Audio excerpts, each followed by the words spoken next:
Good morning, and thanks for joining our live coverage of the NASA SpaceX Crew-11 mission as it returns to Earth. I'm here in Mission Control Houston as the flight control team continues to monitor the return of NASA astronauts Zena Cardman and Mike Fink, JAXA's Kim Yayoi, and Roscosmos cosmonaut Oleg Platonov. Crew-11 launched aboard a Falcon 9 rocket to the International Space Station on August 1st, 2025.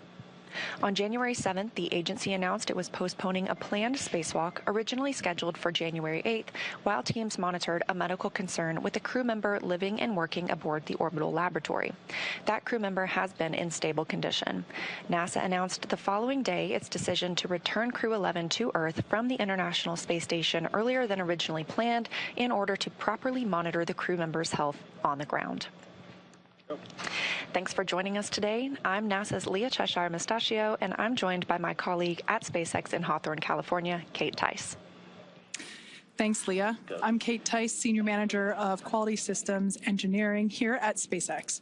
Dragon departed the International Space Station at 5:20 p.m. Eastern Time. That was 2:20 p.m. Pacific yesterday for those of us here in California.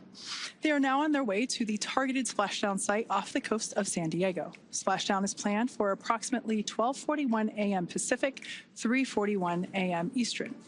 Upon departing station, Dragon underwent a sequence of departure burns. The crew had a rest period and has since kicked off preparations for re-entry, including getting into their spacesuits and successfully performing a leak check. Dragon has a series of steps to complete before returning Crew-11 home. First, Dragon will maneuver to the correct altitude and jettison its trunk, which is the cylindrical, unpressurized lower part of the spacecraft.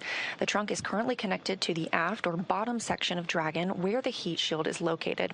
In order to expose the heat shield and get the vehicle ready for atmospheric re-entry, we will jettison the trunk. From there, the spacecraft will use its forward thrusters to perform a deorbit burn, which will put Dragon on a trajectory to return to Earth. That deorbit burn uses Draco thrusters on Dragon, primarily the four located on the forward bulkhead, and is executed at the apogee or the highest point of Dragon's current orbit around Earth. This deorbit burn will alter Dragon's path to ultimately line it up to re-enter Earth's atmosphere and splash down off the coast of San Diego. For these operations, the United States Coast Guard, in coordination with SpaceX and NASA, establishes a safety zone to ensure public safety and for the safety of those involved in the recovery operations. Dragon SpaceX, the team has pulled go for deorbit entry and landing.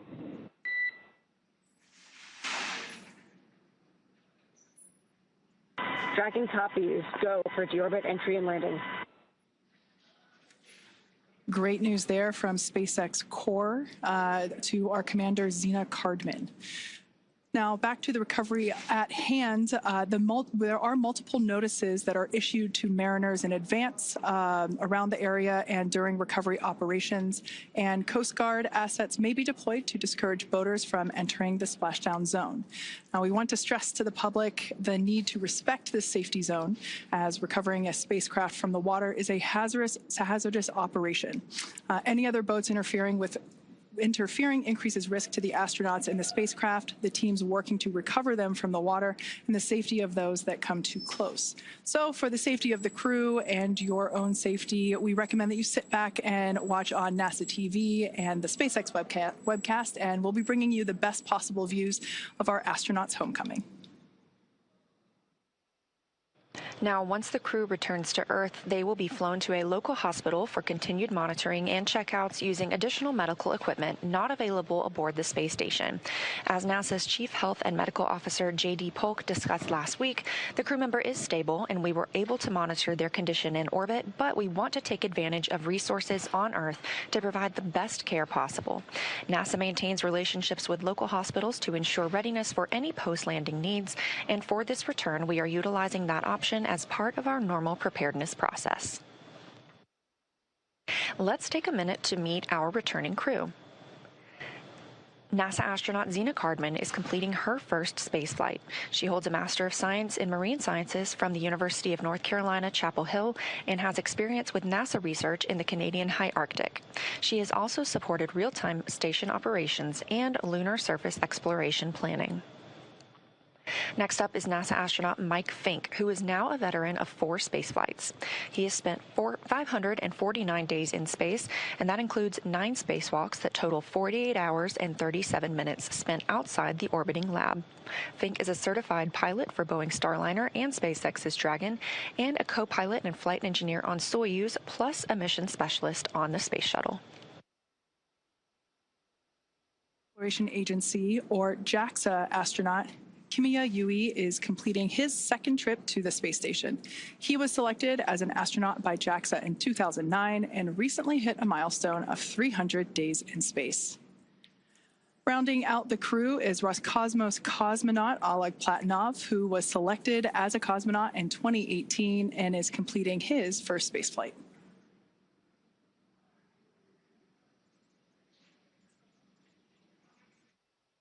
With the Crew-11 departure yesterday, we still have 3 people living and working aboard the International Space Station. That's the crew that arrived on Soyuz MS-28 and consists of NASA's Chris Williams and Roscosmos cosmonauts Sergei Kudzverchkov and Sergei Mikheyev. This Soyuz crew is slated to remain on the station until returning to Earth this summer. Ahead of the Crew-11 departure from the International Space Station, NASA astronaut Mike Fink handed command of Expedition 74 aboard the orbital complex to Roscosmos cosmonaut Sergei Kudzverchkov.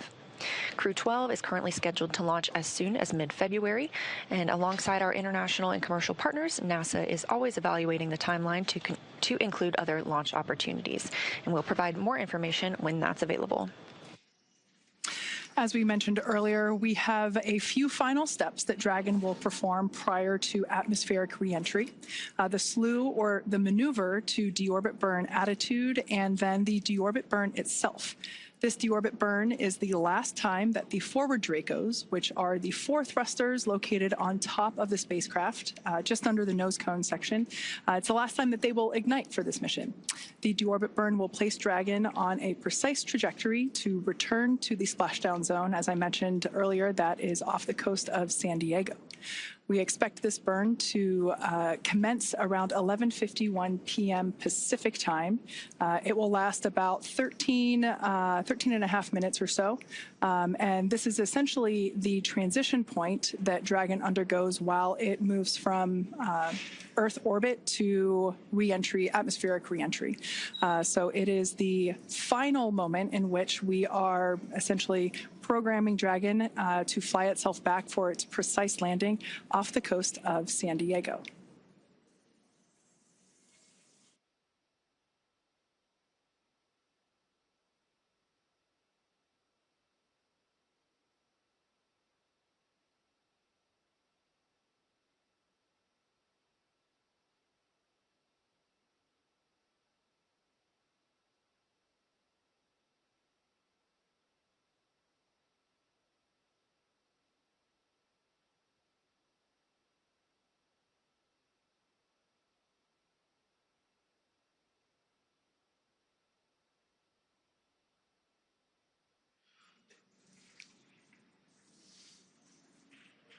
So the view that you saw there moments ago, that was SpaceX Mission Control that's located here in Hawthorne, California, just off to my side.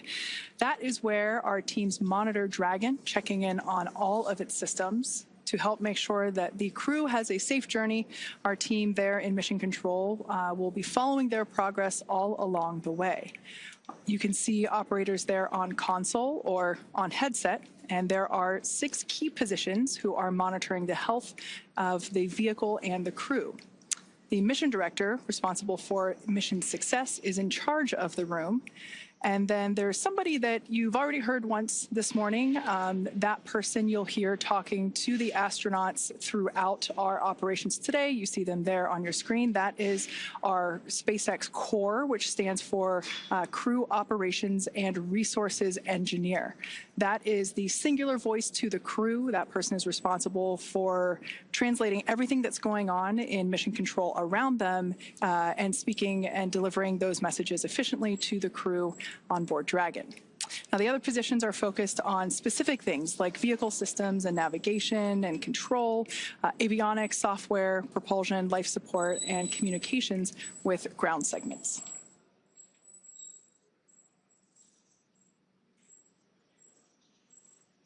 And as I mentioned earlier, there will be a number of opportunities for us to hear from the SpaceX Core.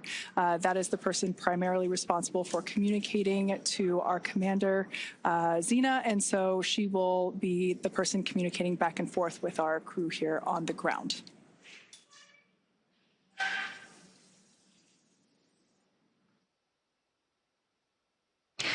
Mission Control Houston, on the right side of your screen, is staffed 24 hours a day, 7 days a week, 365 days a year. Currently, in the center of your screen, you see Michael Ellsworth. He is serving as the Capcom. He is very similar to the core, like you have in Mission Control at SpaceX, dedicated to talk to the crew members to streamline the communication, and that keeps the astronauts from needing multiple conversations on different subjects. Again, that stands for Capsule Communicator, but he is not talking with the Dragon spacecraft. This Capcom is speaking with the astronauts living aboard the International Space Station. Capcom sits right next to the flight director, and tonight we have Allison Bollinger on console. The flight director gathers info and data from all flight controllers. There you see Allison in the screen. She leads the team through major milestones and approves or declines suggestions based on pre-established flight rules. We have other key members in the room, like ADCO, who controls the attitude or the orientation of the space station. We also have the VVO, which is the visiting vehicle officer, who monitors and works with external teams sending spacecraft to and from the space station. Of course, we have a flight surgeon who the astronauts get a chance to speak with on a regular schedule on a private conference line. We also have Robo, who works with the Canadarm2 and maneuvers it to complete work outside the space station. When astronauts are on a spacewalk, the Canadarm2 is maneuvered by an astronaut within the station. There are plenty other positions, as you can see, and team members who monitor the station's solar arrays, the astronauts' schedules, and even where every piece of equipment and cargo is stored, because it takes a tough and competent team to make a mission successful.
As they're on their way home, let's take a look at the Crew-11 mission patch.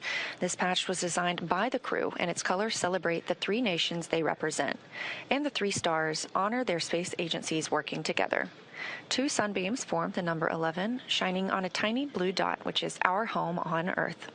A dragon looks on, which is a nod to both the spacecraft and the spirit of exploration, while a red flame wraps around it all, symbolizing the full journey: launch, life in space, and today, a safe return home.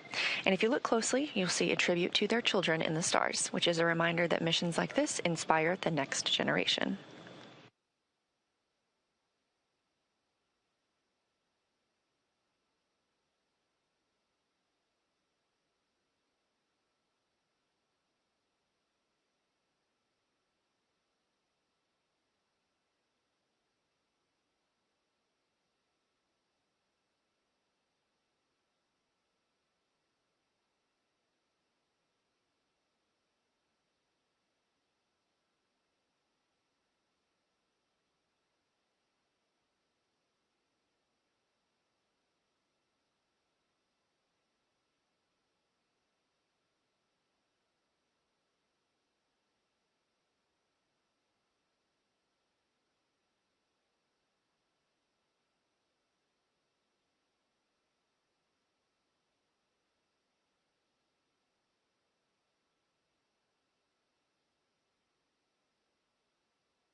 If you're just joining us, thank you for watching. You are tuned into the live coverage of NASA's SpaceX Crew-11 mission and their return to Earth.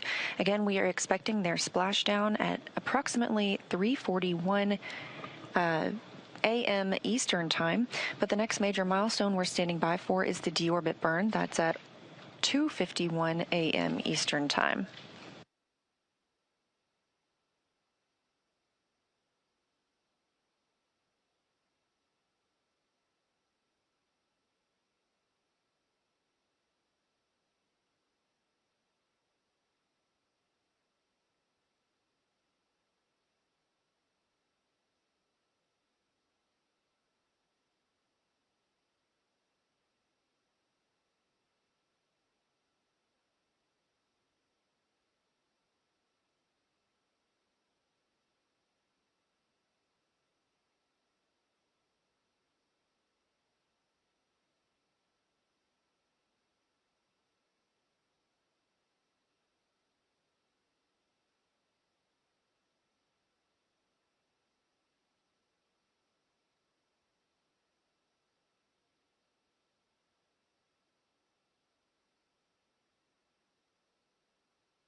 Now, before they begin their atmospheric re-entry, let's take a moment to get to know the crew that we're bringing home. NASA astronaut Zena Cardman is commanding Crew-11. She was born in Urbana, Illinois, but calls Williamsburg, Virginia, her hometown. She's a scientist at heart, with degrees in biology and marine science from the University of North Carolina at Chapel Hill. Before joining NASA, Zena did field work in some of the most extreme environments on Earth, including Antarctica, the Canadian high Arctic, and volcanic terrain in Idaho and Hawaii. She was selected as part of NASA's 2017 astronaut class, affectionately known as the Turtles. Zena was originally assigned to Crew-9, but was later reassigned to command Crew-11 to support changes in station operations. And when she's not training for spaceflight, she enjoys rock climbing, writing poetry, and powerlifting. Next up is your Crew-11 pilot, NASA astronaut Michael Fink. He's a Pennsylvania native and a veteran of 3 previous space flights, spending more than a year of his life in orbit. He first flew to space in 2004 as a flight engineer on Expedition 9, then returned in 2009 to command Expedition 18, where he helped prepare the station for future 6-person crews. In 2011, he took part in the final flight of Space Shuttle Endeavour, STS-134, logging 3 more spacewalks along the way. Fink has also been a key player in NASA's commercial crew efforts, supporting development of the Boeing Starliner. He served as a backup pilot for the crew flight test, helping shape Starliner's avionics and software from the ground up, and he co-hosted a launch broadcast. Outside of spaceflight, he's a passionate learner into geology, astronomy, reading, and languages. He's conversational in both Japanese and Russian, which is a skill that comes in handy on the International Space Station.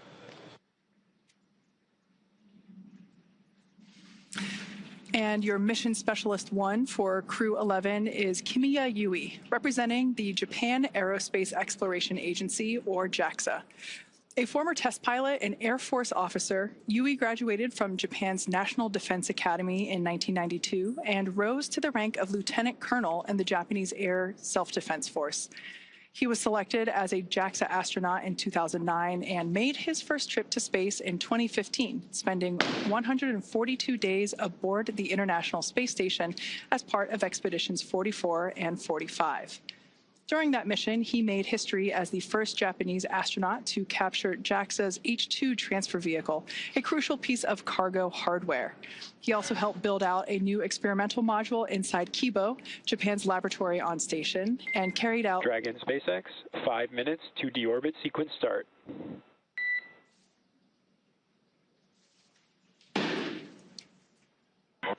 Dragon copy. All right, that was SpaceX Core, just letting the crew know that we're about 5 minutes away from the initiation of that 13-minute deorbit burn. Now back to Kimiya Yui. He carried out experiments, 21 experiments, in fact, on behalf of JAXA while on board station. In 2016, Yui was named chief of JAXA's astronaut group, and today he's on his way back to space, or excuse me, is on his way back from space. And rounding out the crew, we have mission specialist Oleg Platonov, a cosmonaut for Roscosmos, Russia's space agency, and a graduate of the Krasnodar Higher Military Aviation School of Pilots, where he earned a degree in engineering and the rank of lieutenant. Platonov completed his cosmonaut training in 2018 and was certified as a test cosmonaut that same year. His flight to the International Space Station was launched last year, continuing our chapter in international collaboration. He's married and has 1 child, and Crew-11 was his first journey to space. Again, we are standing by for the deorbit burn, which will bring Crew-11 home, again, splashing off the coast of California approximately 1 hour from now. That's 3:41 a.m. Eastern Time.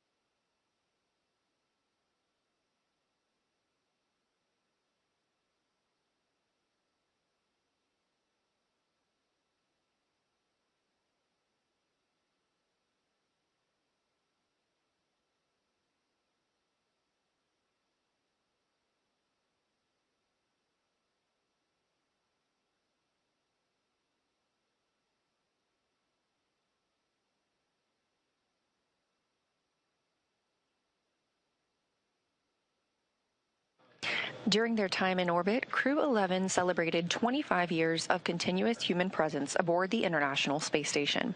During that time, our unique microgravity laboratory has hosted more than 4,000 experiments from over 5,000 researchers in more than 110 countries, all to help us build the road to the Moon and Mars and understand our universe while helping humanity on Earth. Crew-11 conducted more than 140 unique scientific experiments and technology demonstrations during their stay aboard the orbiting laboratory.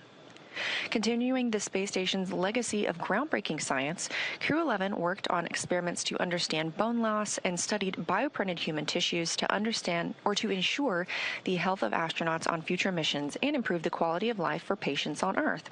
They worked on the development of long-term storage of cryogenic fluids in space with Earth-bound medical and industrial applications. The team also tested an inflatable capture bag that aims to remove space debris from orbit, protecting future spacecraft and crews, and could also be used to capture samples during exploration missions and enable mining of small asteroids. Let's dive into some of these experiments and investigations. The MABLE-B study investigates how microgravity affects bone marrow stem cells and their secretion of proteins involved in bone formation and loss. Researchers aim to determine whether blocking a bone loss pathway could help prevent that bone loss. Findings may lead to new strategies for combating bone loss both in space and on Earth. MVP Cell 07 studies how bioprinted liver tissue with blood vessels matures in microgravity, focusing on cell behavior and tissue development. Researchers are examining how space may affect the structure and function of these engineered tissues. Results could help advance space-based production of high-quality tissues and organs for medical use on Earth and support astronaut health on future missions. Capture Bag Demo tests an inflatable debris capture bag on the space station, assessing its opening, closing, and ability to stay airtight in microgravity. This technology could be used to remove space debris from orbit, protecting future spacecraft and crew members, and could also be used to capture samples during exploration missions to the Moon and Mars and enable mining of small asteroids. Next up is ZBOT-NC. Many spacecraft use cryogenic fuels, which are extremely cold, for propulsion.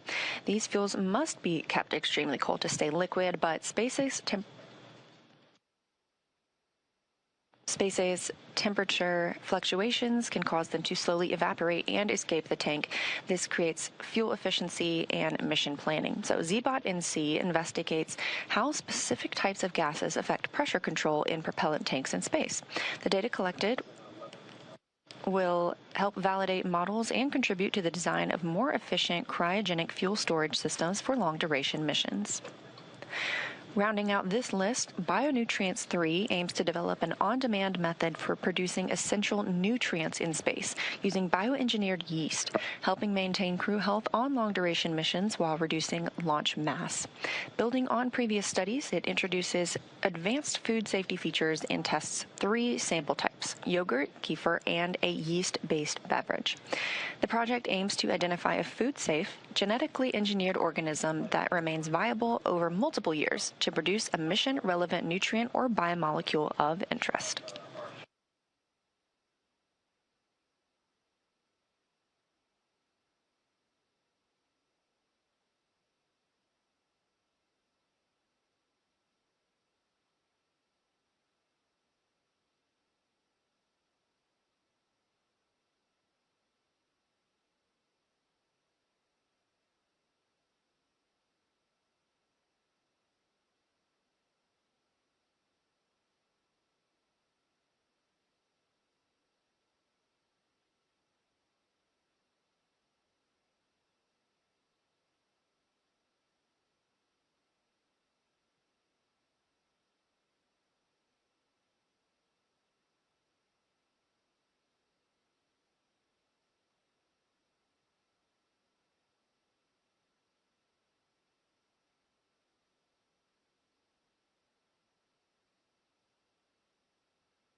If you've just recently tuned in, we are standing by for the call out of the initiation of our deorbit burn. We're expecting that to begin at 11:51 p.m. Pacific time.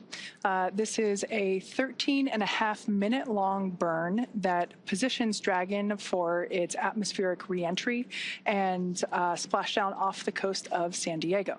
So like I mentioned, we are standing by. That should be coming here in just a couple of minutes as we expect that to initiate at 11:51 p.m. Pacific time.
As we await that deorbit burn, which we expect to commence momentarily, just a look at some of the Crew-11 statistics. Their mission will last 167 days by the time they splash down, with 165 days spent on the space station. That means they traveled 2,672 orbits of Earth, which is over 70,856,752 statute miles. We're hearing about 30 seconds until that deorbit burn start. During their time in space, this crew saw a total of 5 arriving vehicles and the departure of 3 vehicles.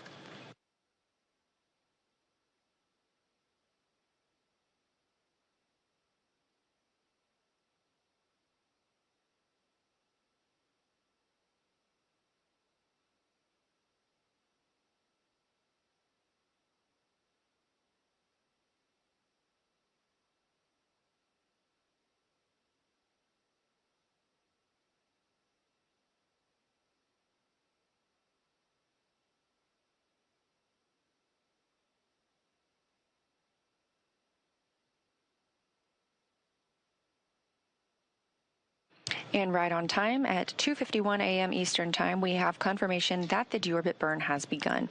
This burn is expected to last over 13 minutes.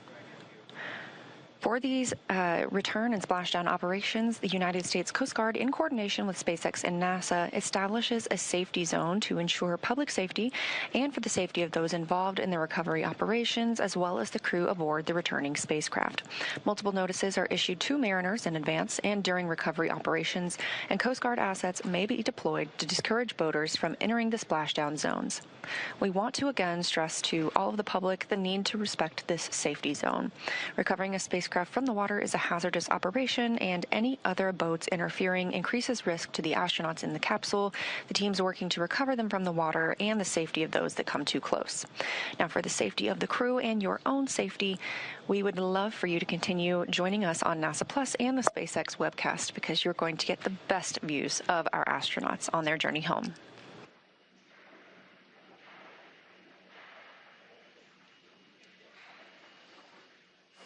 Like Leah said, the best views will be coming to you here on our webcast. However, if you are in the Los Angeles area, the San Diego area there in Southern California, I do encourage you to step outside about 12:30 a.m.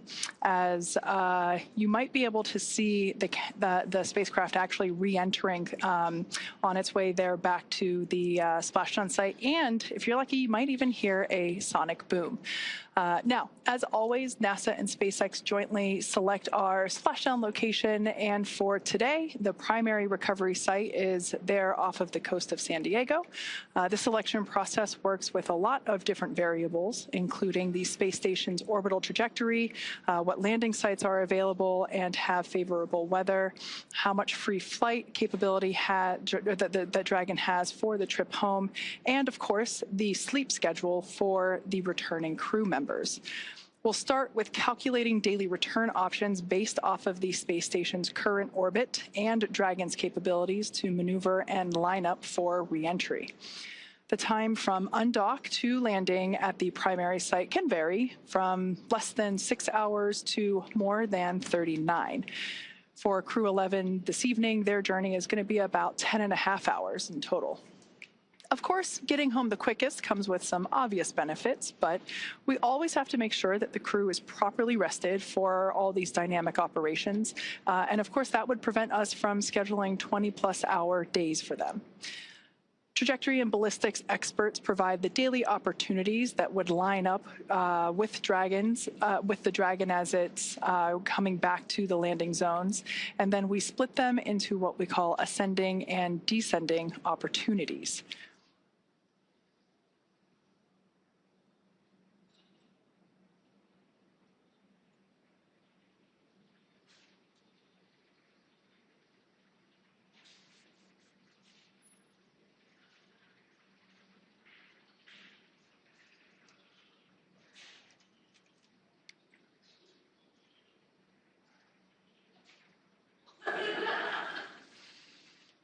Okay, so we still have a few minutes left to go here in this deorbit burn. As I mentioned before, this is the transition of the Dragon spacecraft from Earth orbit to atmospheric reentry. This is lining the spacecraft up for its precise splashdown location there off the coast of San Diego. So in a couple minutes, in fact, we expect this deorbit burn to conclude at 12:04 a.m. Pacific time. So we will stand by and await to hear the call for nominal burn. When we hear that, that will confirm completion of this deorbit burn for Dragon Endeavour.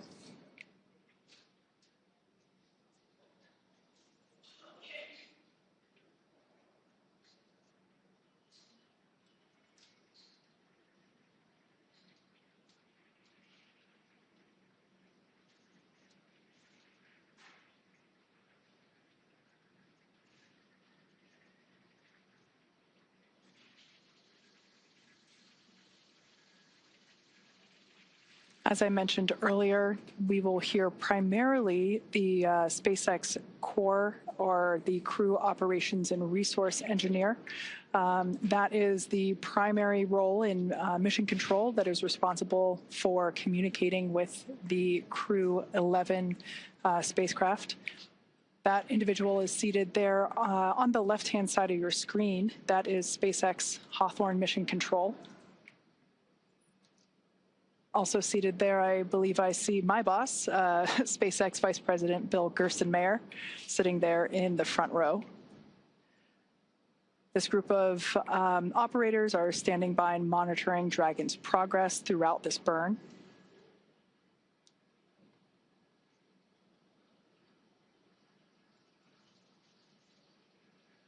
Now, this particular maneuver that Dragon Endeavour is performing, this deorbit burn, is utilizing the 4 forward Draco thrusters.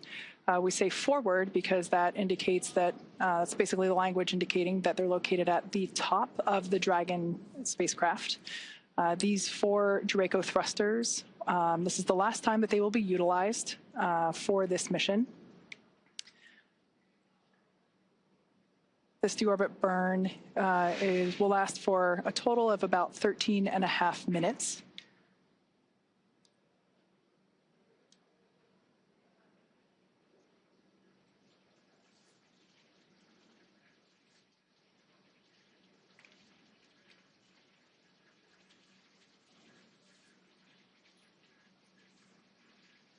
Okay, we still got about 6 minutes left in this deorbit burn.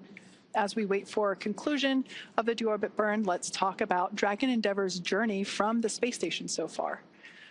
Shortly after its separation, Dragon used its Draco thrusters to move away from the station in a series of carefully choreographed maneuvers, or departure burns, and those were done to increase the distance between the spacecraft and the space station. Dragon also executed a phasing burn to lower its orbit and line the spacecraft up with its landing location. Following the phasing burns, Dragon is now completing its deorbit, which will be followed by reentry and splashdown. During the deorbit sequence, several things will happen, including trunk separation, closure of the nose cone, as well as deployment of the drogue and main parachutes, ultimately followed by splashdown.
Again, if you're just joining us, this is the live coverage of NASA's SpaceX Crew-11 mission return to Earth. We are currently in the deorbit burn, which started at 1:51 a.m. Central Time, 2:51 a.m. Eastern Time. It's expected to last approximately 13 minutes, so we still have about 4 more minutes left of this burn. Once it's complete, Dragon will then proceed to jettison the trunk before it re-enters the Earth's atmosphere, exposing the heat shield on the base of the spacecraft and protecting the crew as they make their way toward the splashdown location.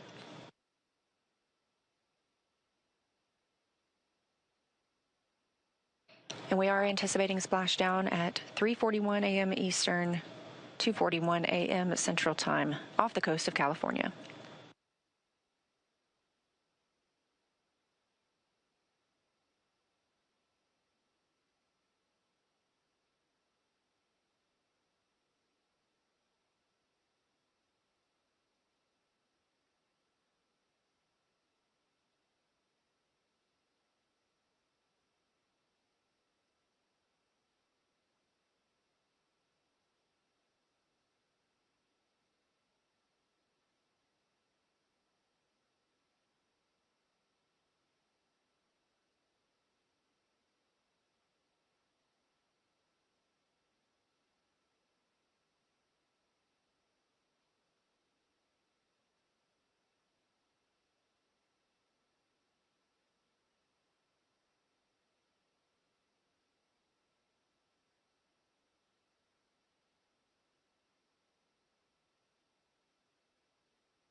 All right, we have just over a minute remaining in this 13.5-minute burn. This is the Deorbit burn.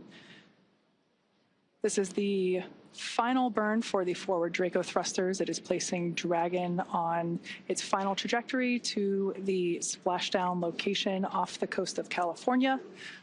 We're targeting one of our 3 pre-designated locations. This one will be just off the coast of San Diego.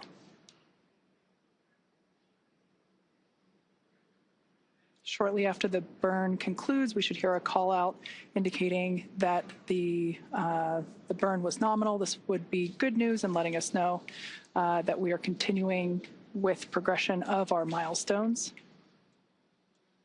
After deorbit burn, we will jettison the trunk and have atmospheric reentry.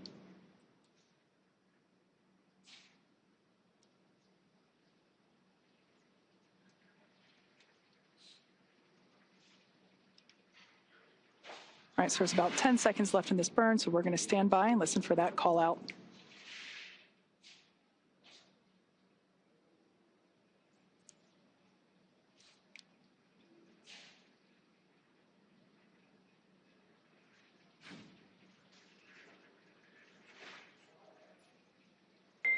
Dragon SpaceX, deorbit burn complete. Performance nominal. Trunk separation initiated. Dragon copies. Nominal deorbit burn. Trunk separation process initiated. Okay, good words there from SpaceX Core, letting our Crew-11 team know that the deorbit burn was as expected. Now, to prepare for these upcoming events, Dragon is currently doing a couple of things autonomously, such as isolating the thermal control system fluid loops from the radiator. This system is what will help keep the internal temperature of Dragon comfortable during the crew's reentry. Dragon is also initiating separation of the claw mechanism, which will terminate all data, power, and fluid connections between the spacecraft and the trunk, and that is all done in preparation for trunk separation. Nominal trunk jettison. Dragon copies.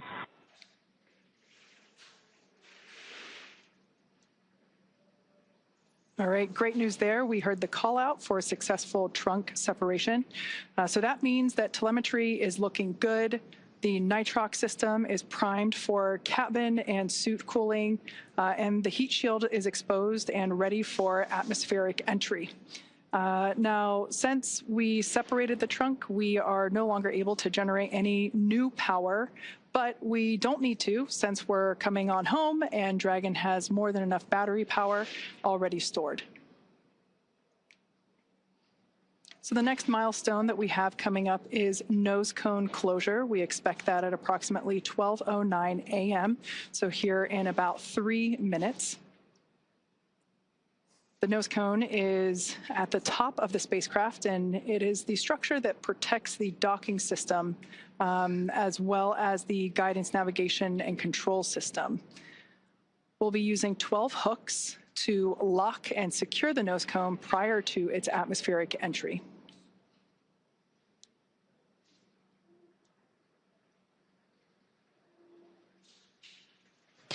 That's right. We are standing by for nose cone closure, expected just a few minutes from now. And as you can tell, things are picking up a little bit more quickly as we prepare for splashdown. Again, expecting that to come at 2:41 a.m. Central Time, 3:41 a.m. Eastern.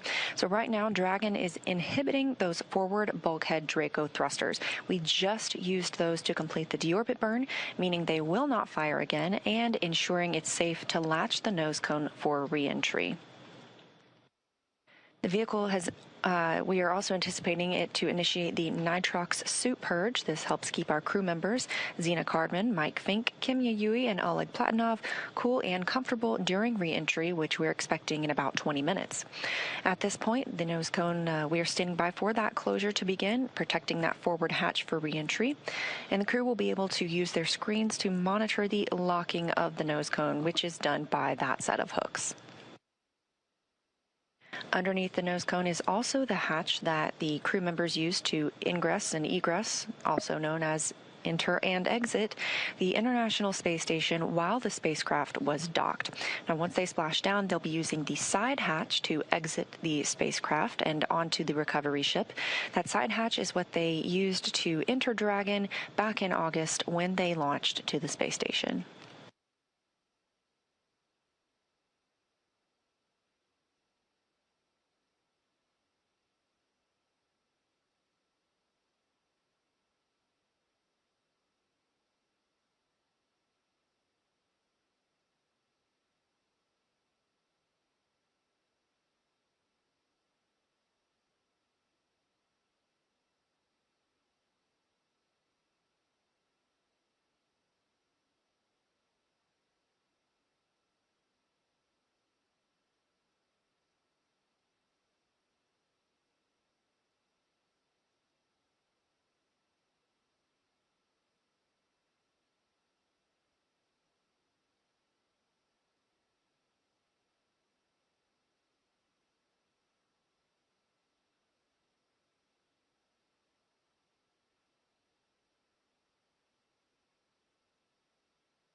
For those of you that have just recently joined us for Crew-11 Splashdown, we have completed the deorbit burn that set Dragon on its precise trajectory back to our splashdown location off the coast of San Diego, California.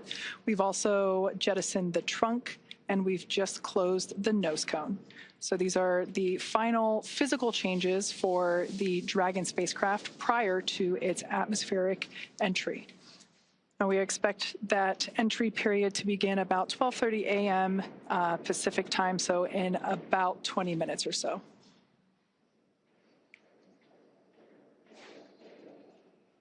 We also expect the crew to receive their final entry briefing.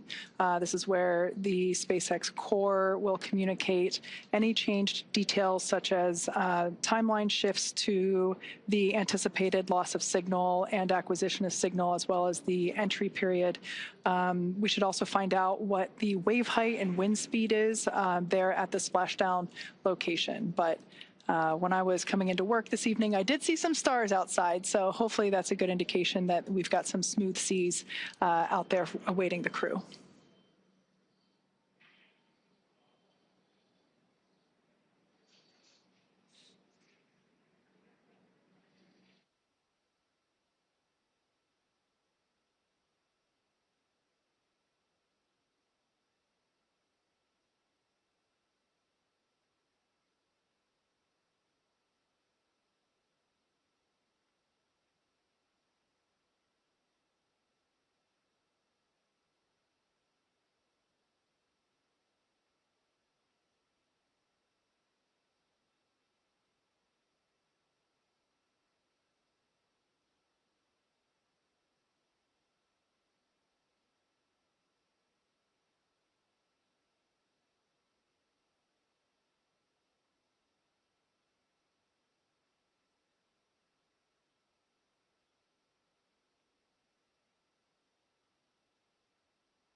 As we are in the process of the hooks and latches driving to secure and close the nose cone, just a recap of what we've seen so far tonight. The spacecraft undocked from the International Space Station earlier today. This Crew-11, spent 165 days aboard the orbiting laboratory, but 167 days in space altogether, if you count the time they have spent getting to and from the space station. At 1:51 a.m. Central Time, 2:51 a.m. Eastern, the spacecraft executed the deorbit burn. That was an approximately 13-minute-long burn, committing the spacecraft to coming home and splashing down off the coast of California. We're anticipating that splashdown in less than 30 minutes from now, 2:41 a.m. Central. After the nose cone closes, we will begin seeing our reentry process, and part of that is a communications blackout. We lose communication with the spacecraft. This is an anticipated and tracked milestone as they go through reentry and plasma builds up around the spacecraft itself. We do regain that communications shortly thereafter, and following that, we anticipate seeing drogue parachutes deployed. There are 2 of those, as well as 4 main parachutes, slowing down the spacecraft to a splashdown time of, again, 2:41 a.m. Central Time. So we're just standing by for confirmation of nose cone closure.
Dragon SpaceX, nose cone secured for entry.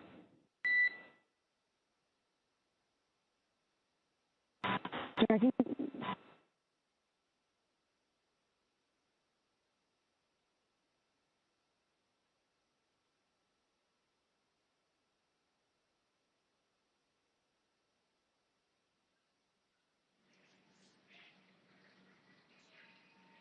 Okay, we heard good news there. The nose cone is closed and secured, locked in position, ready for atmospheric reentry. Now, as we begin the second half of entry, Dragon has begun to inject cooled nitrox or nitrogen-oxygen mixture into the air, being delivered directly into the suits worn by the crew. Again, this is what will allow our crew members to remain comfortable while external temperatures reach up to 3,500 degrees Fahrenheit. Meanwhile, the heat shield is pointing forward, essentially leading Dragon to our landing site just off the coast of San Diego, which is important as it will be doing a lot of the work during this reentry. So let's talk a bit more about the heat shield. Dragon's primary heat shield is comprised of PICA 3.0, which stands for Phenolic Impregnated Carbon Ablator. Now, the first-gen PICA was actually initially developed by NASA for studying and sampling comets within our solar system. SpaceX partnered with NASA to develop PICA X, which was the second-gen product. Dragon SpaceX for entry briefing. Report when ready to copy.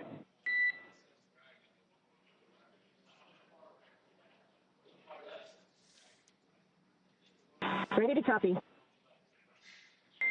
Okay, starting with timeline. We're completely on time per the previously briefed timeline. Splashdown period displays at 0841 Zulu.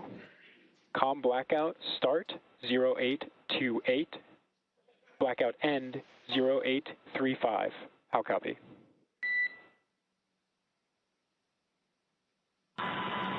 Copy. We are on time for 0841 splashdown per the timeline. COM blackout start 0828. COM blackout end 0835. That's a good readback. We have a nominal vehicle status. We're tracking an on-target arrival to San Diego with pristine weather conditions for splashdown.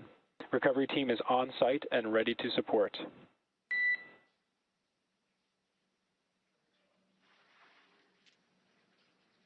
Dragon copies. Nominal vehicle, excellent weather, and teams are ready to support. And with that, please report when tablets are secure, restraints are tightened, and visors are down.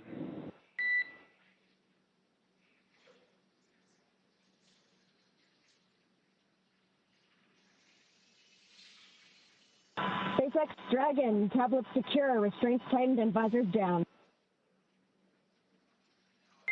SpaceX copies all.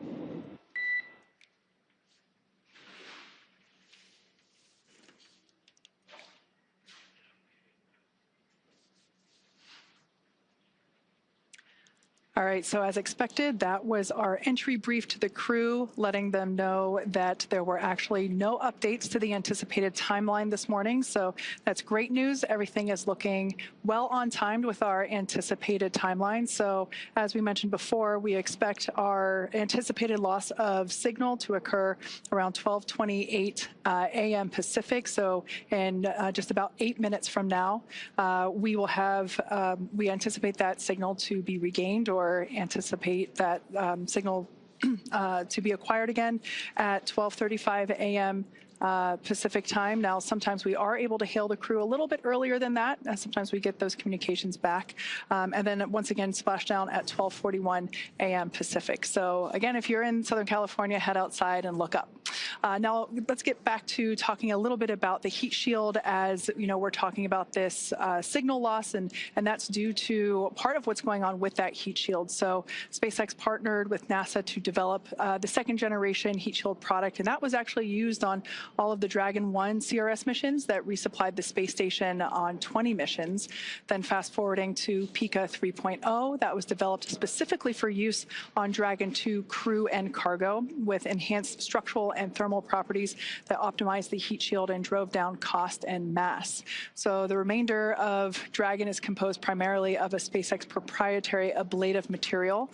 That's another class of thermal protection, which is lighter weight versus PICA and protects the underlying composite structure during the reentry phase, and that's to ensure the structural capabilities of the spacecraft are maintained. Now, while Dragon will experience temperatures over 3,500 degrees Fahrenheit peak during those peak reentry conditions, the characteristics of the thermal protection systems, or TPS as you hear it called, coupled with the environmental control and life support, or ECLIS, that system pressurized will be pressurizing the interior, and all those combined will ensure that the crew will stay cool and comfortable during all phases of reentry through splashdown. SpaceX Dragon, Okay, so opening seat 3 visor just to adjust glasses. Dragon SpaceX, can you repeat? Temporarily opening seat 3 visor to adjust glasses. Copy, adjusting glasses. Your go for that. Okay, so that was important to note there because our commander, Zena Cardman, had already reported back that all visors were down and in the locked position ready for atmospheric reentry, but one of our crew members had to adjust their glasses. So she did a good job there in reporting back to SpaceX Crew to let them know that one of the crew members had to reopen momentarily. Visors are down. We copy. Visors are down. 5 minutes until predicted calm blackout. See you on the other side at 0835.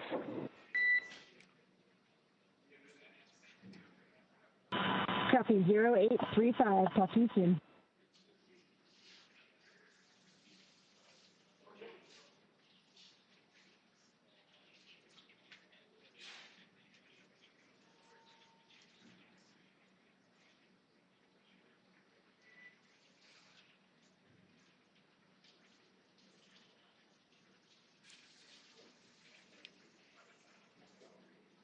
Okay, so as we have been saying, everything that Dragon and the crew on board does is carefully choreographed, not just the maneuvers that the spacecraft is executing, but the communications between our crew here on the ground and our crew in space. So, Leah, we can see all of that being perfectly demonstrated with what's going on now.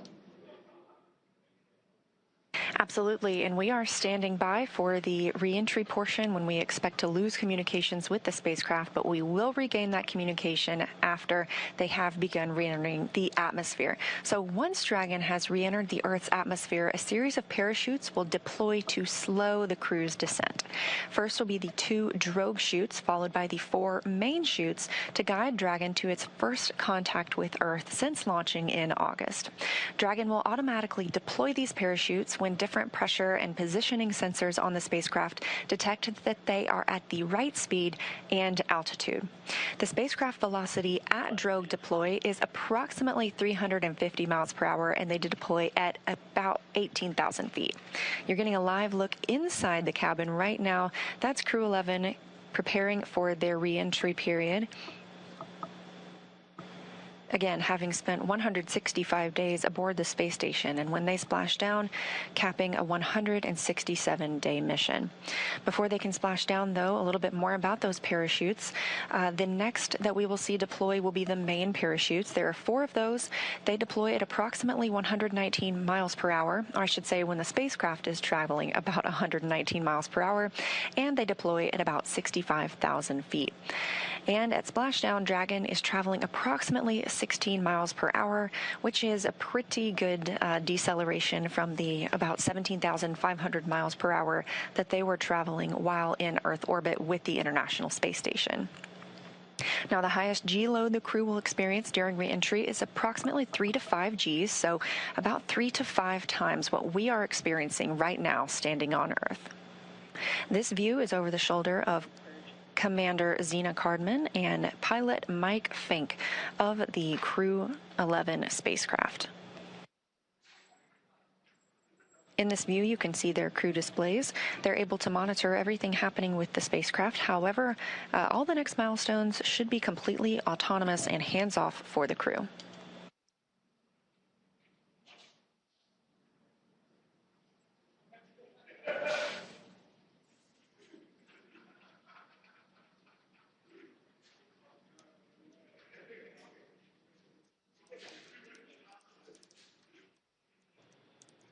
And we can preview the fact.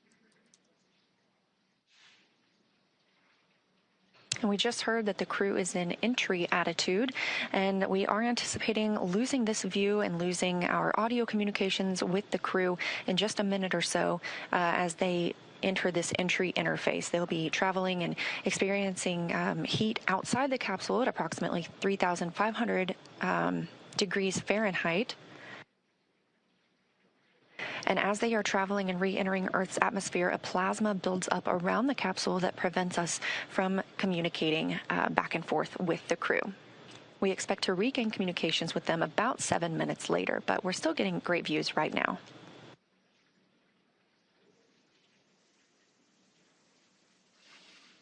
I love this view over their shoulders because you can see what our pilot and commander can see. They're continuing to follow along with Dragon's progress.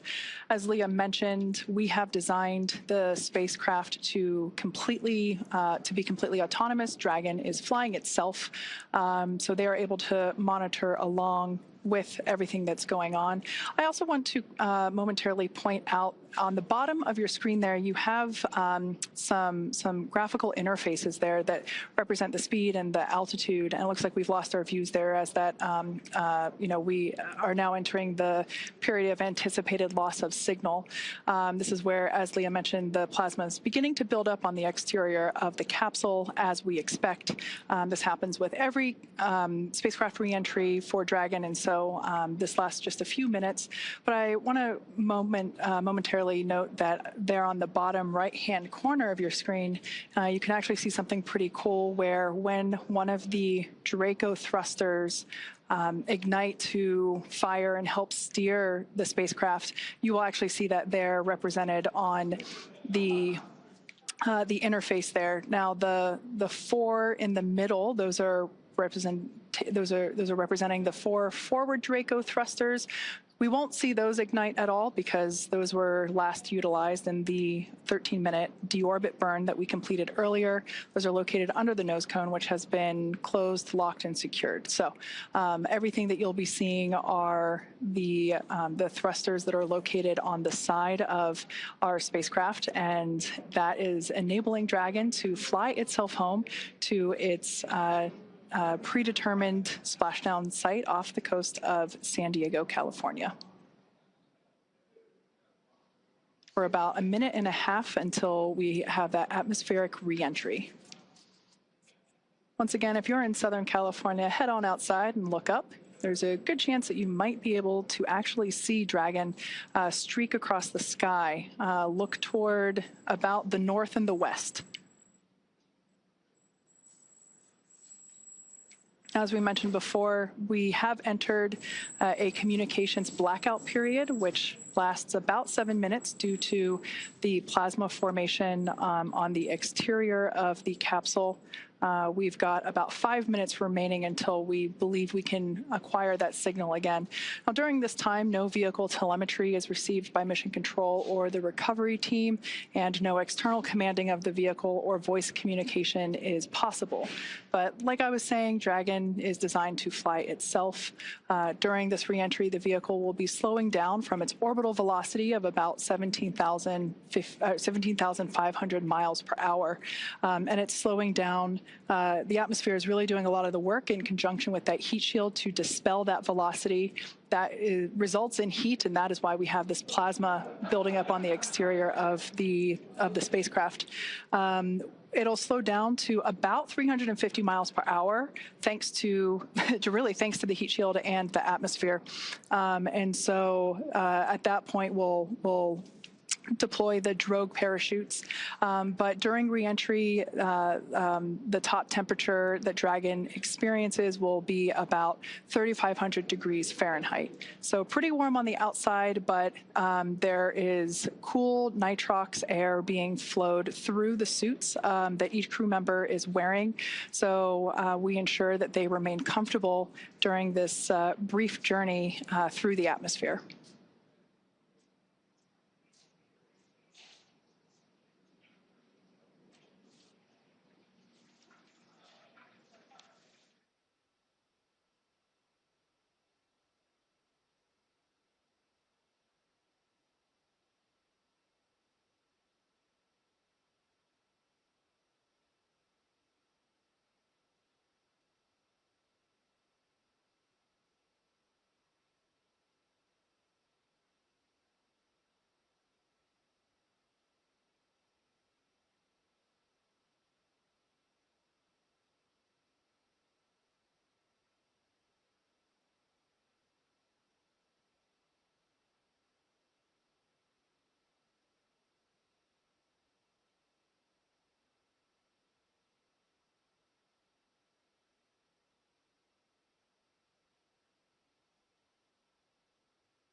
Now, while we await AOS, or acquisition of signal, let's go through a brief recap of today's events.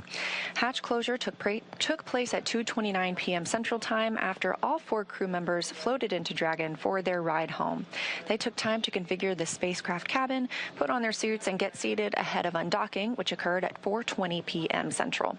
Dragon's departure burns helped move it out of the keep-out sphere and approach ellipsoid, which are both invisible boundaries we monitor around the space station. Since then, we completed the deorbit burn at 1:51. Oh, and you're getting your first views of re-entry. This is live, and if you're in California, you can go see this with your own eyes. This is Crew-11 re-entering after 167 days in space. Again, we are in a loss of signal period. This is a tracked period as the spacecraft re-enters Earth's atmosphere.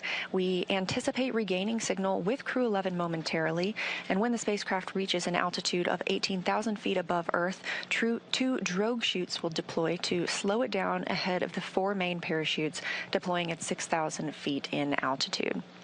Now, splashdown will be the milestone we will see after that, which is expected for 2:41 a.m. Central Time. So again, we're standing by for acquisition of signal and continued communication with Crew-11, expecting that just a few minutes from now.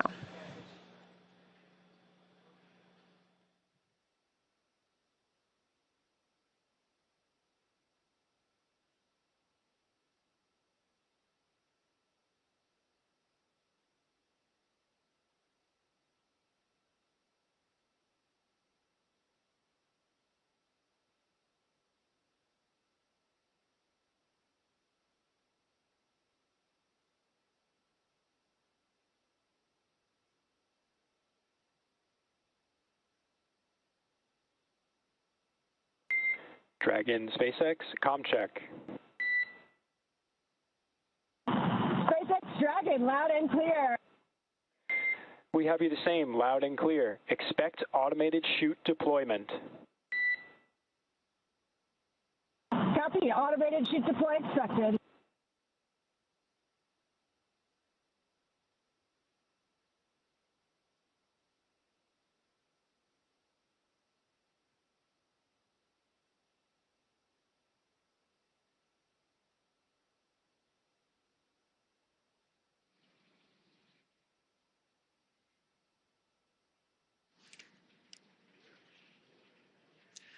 All right, so there we heard that we had confirmation of that acquisition of signal, or AOS. It actually came in a minute early, so that's good news there.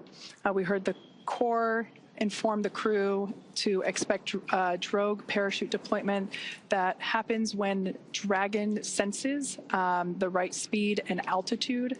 So that's roughly about 350 miles per hour and around 18,000 feet in altitude.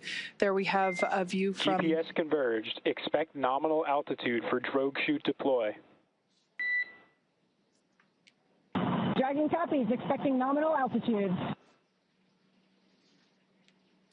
So we'll have that drogue deploy in about a minute from now, but we have our first views from the WB-57. This is a high-altitude tracking plane that is providing these thermal signatures via infrared.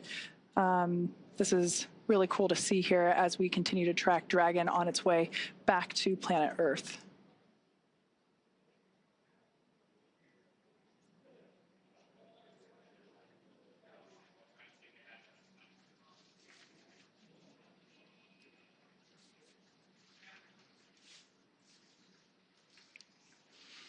So momentarily, we expect for visual and... Brace for drogue window. Drogue brace.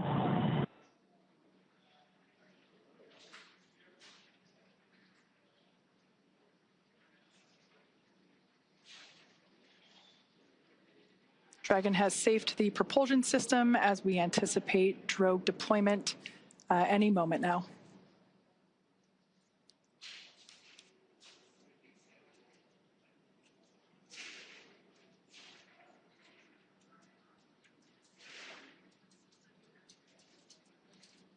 Drogue parachutes are utilized to stabilize and decelerate the vehicle further prior to deployment of the main parachutes.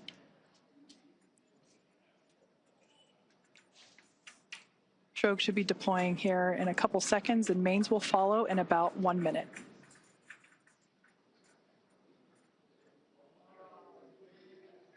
There we have visual confirmation of drogue deploy. Visual, 2 healthy drogues. Kind of a cool shot. Copies. I think we had the recovery vessel in the background there just momentarily. Main parachutes deploying in about 20 seconds.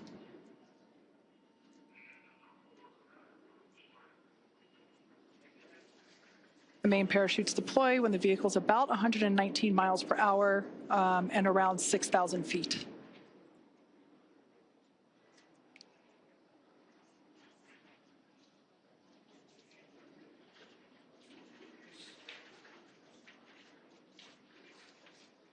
There we can see visual confirmation of deployment of the 4 Visual, mains. 4 healthy mains.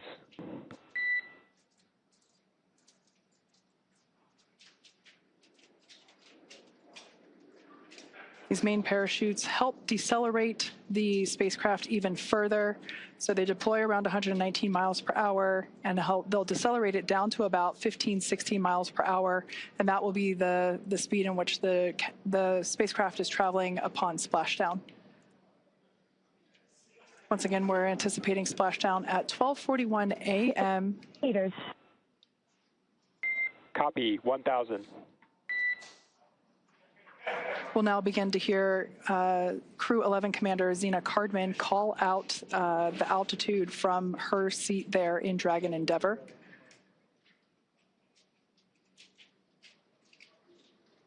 SpaceX's mission control team in Hawthorne continues to report the precise landing coordinates to the recovery team. Copy, 800.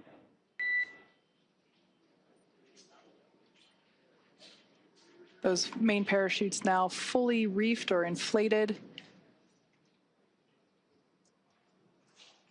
We ensure that the parachutes inflate over a few seconds to help reduce the shock to the system. 600 meters. Copy, 600.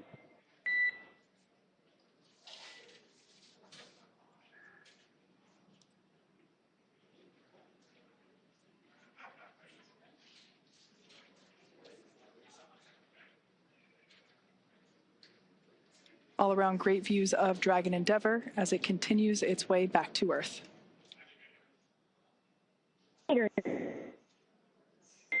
Copy, 400. Crew are braced.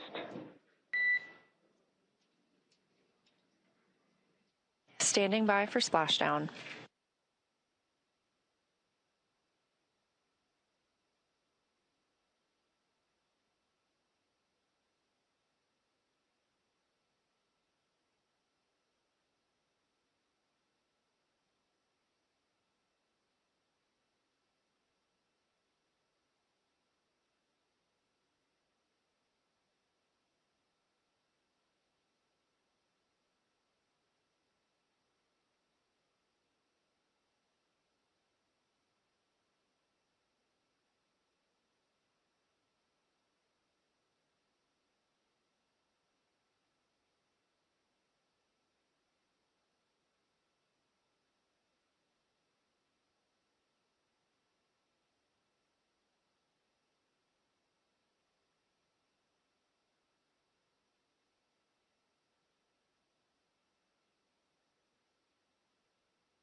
Splashdown of Crew-11. After 167 days in space, Dragon and NASA astronauts Zena Cardman and Mike Fink, Kimya Yui of JAXA, and Roscosmos cosmonaut Oleg Platonov are back on Earth. Dragon, SpaceX, we see splashdown.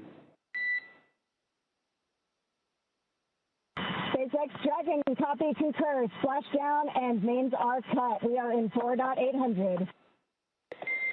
SpaceX copies, and we see the same. Mains cut. On behalf of SpaceX and NASA, welcome home, Crew-11. SpaceX Dragon, it's so good to be home. With deep gratitude to the teams who got us there and back.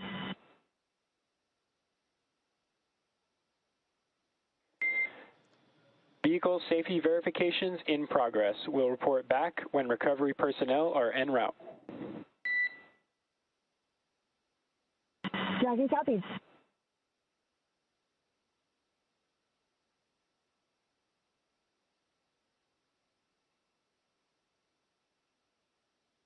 Again, we have splashdown of NASA's SpaceX Crew-11 mission, a 167-day mission, 165 of those being spent on board the International Space Station, now splashing down off the coast of California. That splashdown coming right on time at 2:41 a.m. Central Time. The SpaceX recovery ship and team has been waiting for Dragon splashdown, and they will now begin making their way to the splashdown location.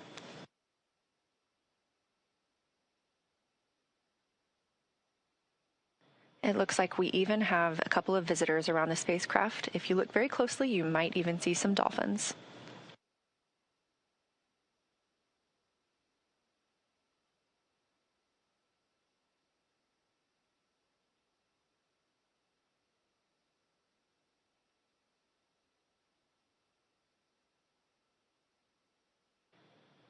Again, a return by the books for Crew-11, having splashed down at 2:41 a.m. Central Time off the coast of California. We will now begin moving into the recovery process. We'll see the boats begin to approach and inspect the spacecraft by checking for hypergol and other ordnance checks. They will begin to rig the spacecraft and prepare it to be lifted on that recovery ship. And this is a great view of some of those boats that go out and check the spacecraft. They are going to be sniffing it, essentially, for these hazardous fuels that can linger once the spacecraft has re-entered Earth's atmosphere.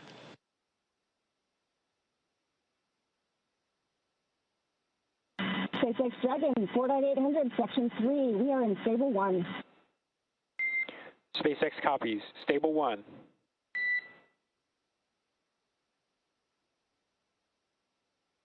That's the voice of NASA astronaut and commander of Crew-11, Zena Cardman, reporting back that they are working through their procedures and that the capsule is in Stable 1, which is the position that you see on your screen here, where it is upright in the water. This is just what we were hoping for, and again, it's been a completely nominal and by-the-books return for the crew today.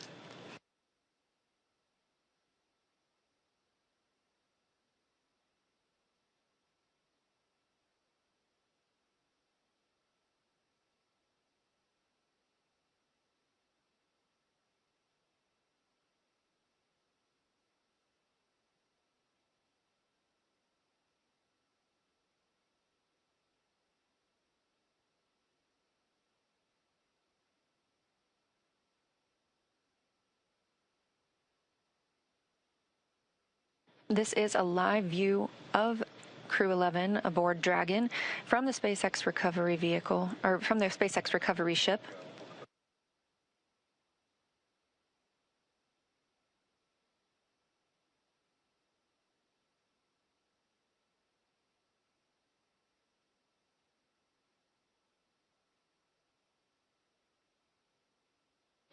And this day for the crew started about 10.5 hours ago when they undocked from the International Space Station.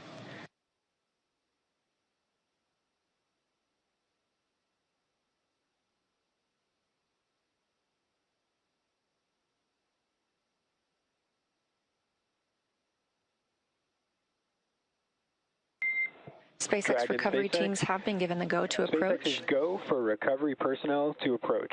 Expect personnel alongside in 1 minute. Copy, 1 minute. Thank you.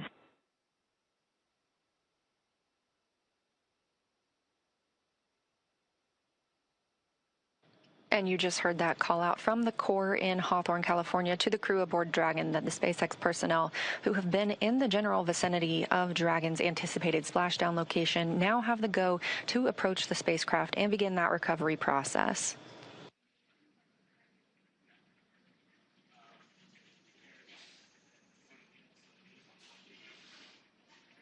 All right, so as we heard, we are now standing by for recovery of the Dragon Endeavour spacecraft with NASA astronaut Zena Cardman and Mike Fink, Kimia Yui of JAXA, and Roscosmos cosmonaut Oleg Platonov, who are inside that spacecraft that you see there. Now, Dragon has already, I would also like to point out, we've got some folks here are approaching the spacecraft now that they have gotten the okay for the approach. They're on some fast boats there. This is the SpaceX recovery team. Personally, one of my favorite teams to work with here at SpaceX.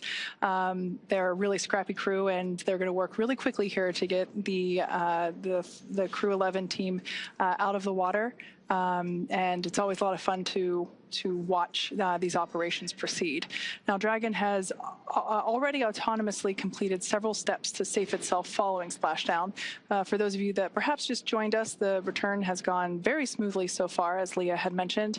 The Dragon successfully splashed down off the coast of San Diego, California at 12:41 a.m. Pacific time, 3:41 a.m. Eastern time. Approximately 10.5 hours prior to splashdown, Dragon autonomously undocked from the International Space Station, completed a series of departure burns, jettisoned its trunk section, and performed its final burn, which was the deorbit burn, and that placed itself on a trajectory toward Southern California, specifically off the coast of San Diego.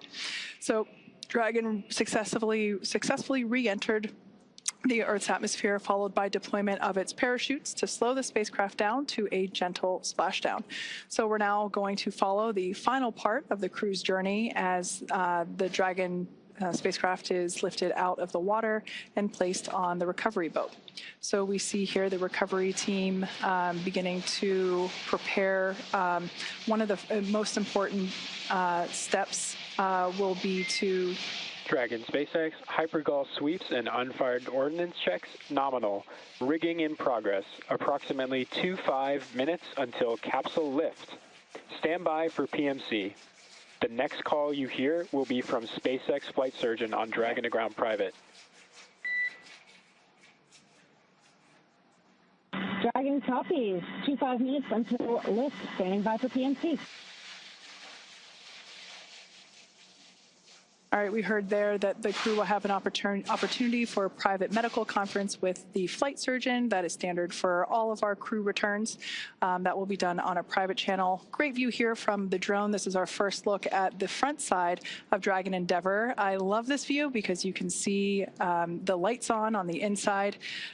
This crew member here is actually on the capsule, beginning to place the rigging required for the lift onto the large recovery vessel. This takes a few minutes to essentially lasso and wrangle the Dragon capsule as it gently bobs there in the water.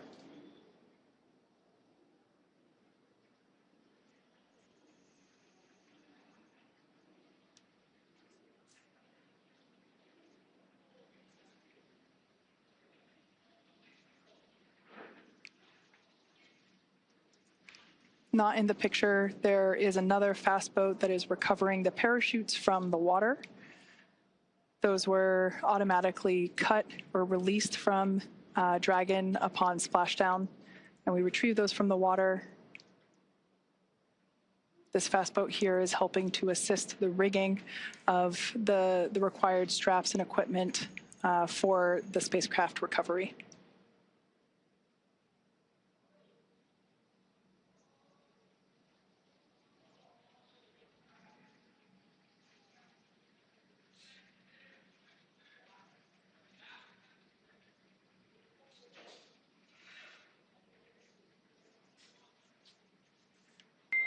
Dragon SpaceX, Dragon to Ground is no longer privatized. Dragon copies.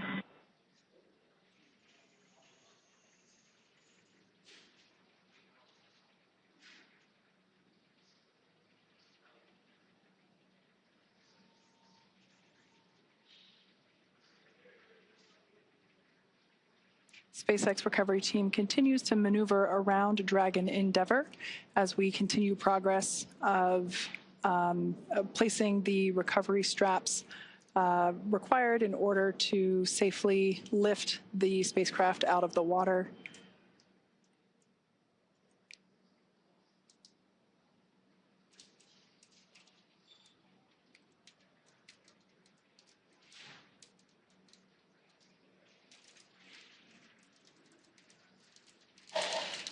Something we heard called out earlier prior to the closest approach that we see now was completion of the safety sweeps That was just indicating that the recovery team performed the required checks to ensure that there weren't any unfired pyros, which are used to... Dragon, be advised, transitioning forward link. Comm will be unavailable for approximately 5 minutes.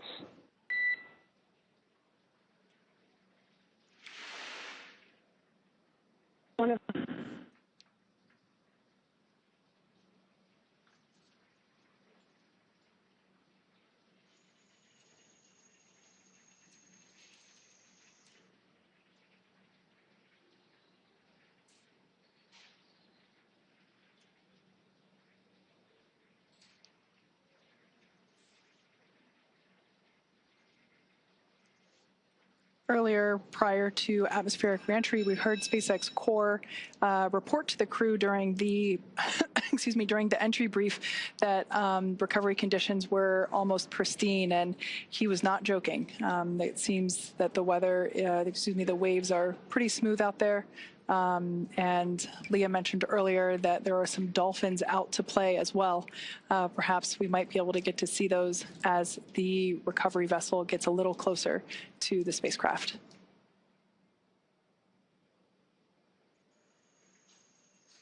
On your screen now are our operators at SpaceX Mission Control.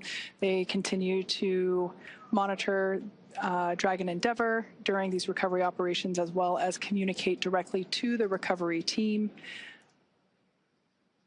Everything is carefully coordinated within our procedures, and here you see folks that are responsible for individual portions to ensure that everything is executed as planned.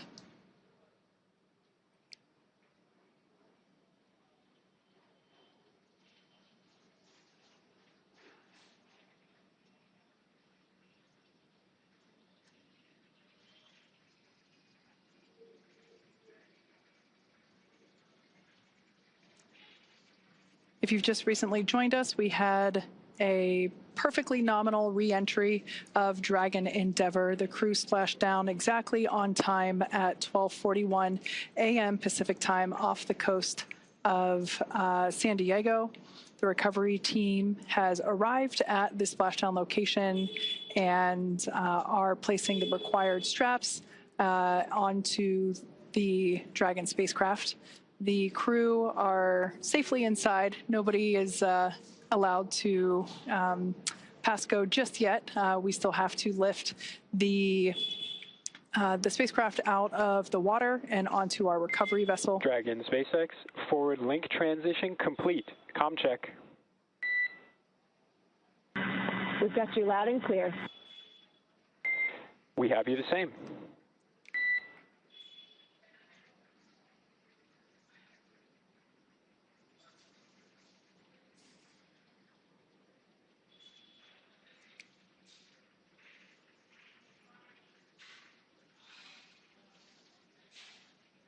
Hopefully we'll be able to bring those views of the recovery team back. But at this point, I can share that one member of the recovery team is still, oh, there we can see our recovery vessel continuing to approach Dragon Endeavour there in its splashdown location. We still have one recovery team member working to apply the rigging to the capsule. You can see that work ongoing there. As we've seen, this involves climbing on top of the spacecraft itself to attach these hoist rings and connect the lifting lines. Overall, the progress tonight has been very smooth and very rapid. Depending on the sea state, it can take us a little bit longer, but things are really smooth this evening, and the recovery team is very efficient. It takes us less than an hour to raise Dragon onto the recovery vessel and remove the crew from the spacecraft. After initial medical checkouts, the crew will return to land within 4 hours by helicopter. So everything continuing to proceed as scheduled and as anticipated.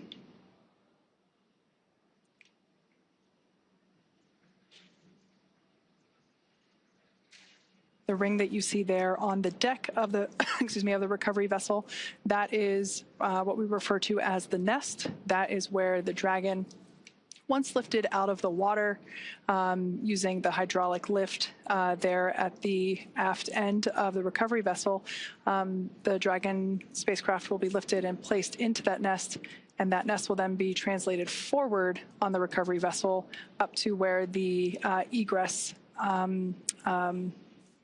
the egress bay is located.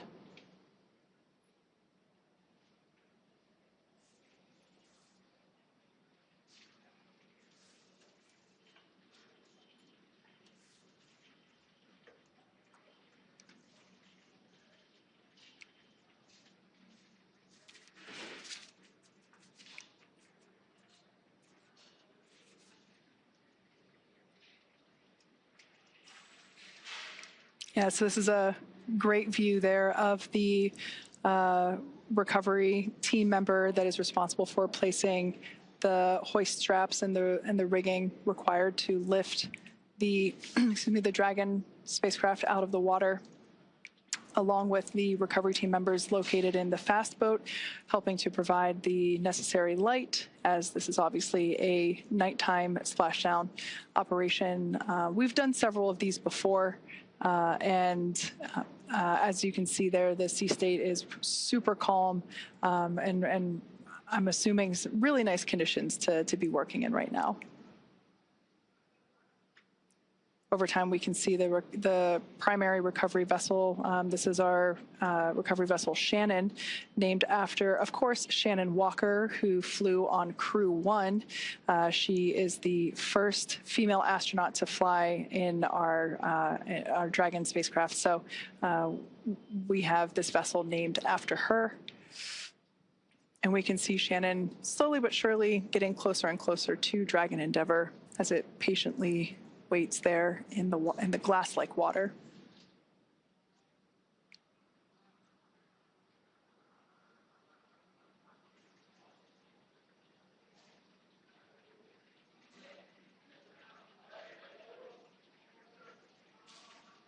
Once all the required straps and rings are in place and the recovery vessel is in its location and everything is attached, we'll actually see that recovery team member jump off from the capsule and into the water. It's one of my favorite moments of the recovery process.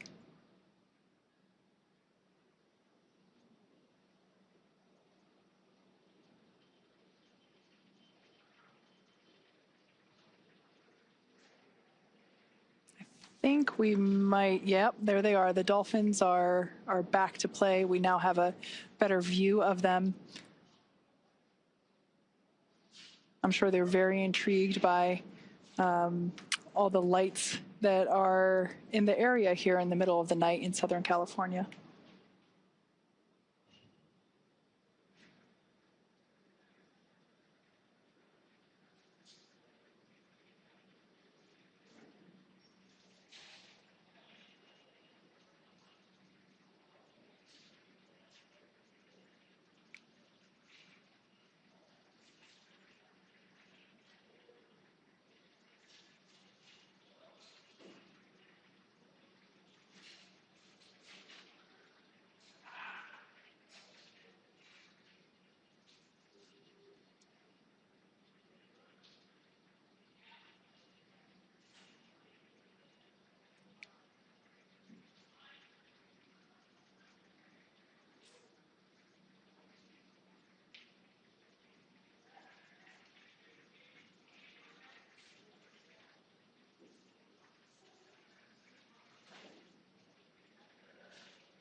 If you've just recently joined us, you're tuning in at a great time. We're in the final phases of the Crew-11 return to Earth. They had an on-time splashdown at 12:41 a.m. Pacific time, 3:41 a.m. Eastern time. And as you can see, recovery operations are proceeding very well. Everything is going according to plan, or as we like to say around here, nominal. And we can see the recovery vessel continues to approach Dragon Endeavour, and the recovery team there on the vessel standing by as we await the hoist of the Dragon spacecraft onto the aft end of the vessel.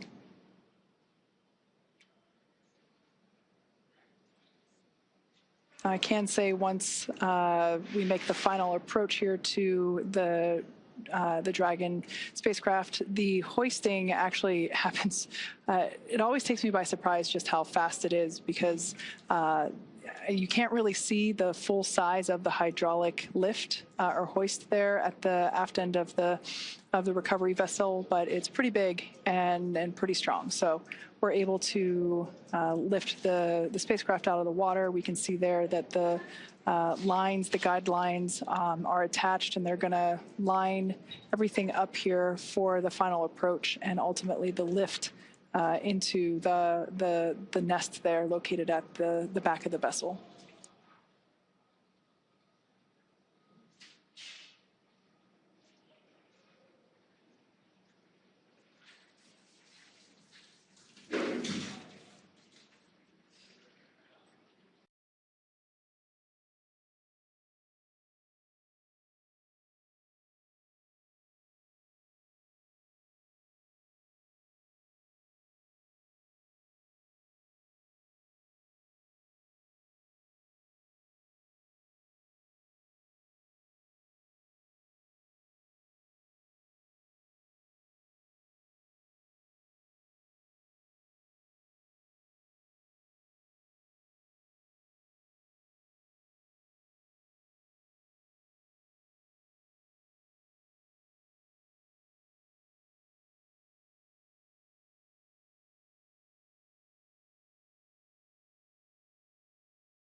Now, as you can see, the recovery teams are preparing to lower the vessel's hydraulic lift mechanism, and that's going to bring the spacecraft into the on-deck translation system, also known as the nest.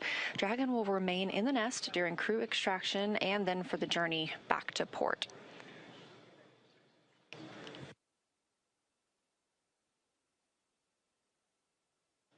Again, all of this coming right after splashdown at 2:41 a.m. Central Time, right on time, and a really expedient recovery, partially thanks to the calm sea states and great weather that is out in the San Diego area right now, but also due to the swift and very well skilled and practiced efforts of the NASA and SpaceX recovery teams.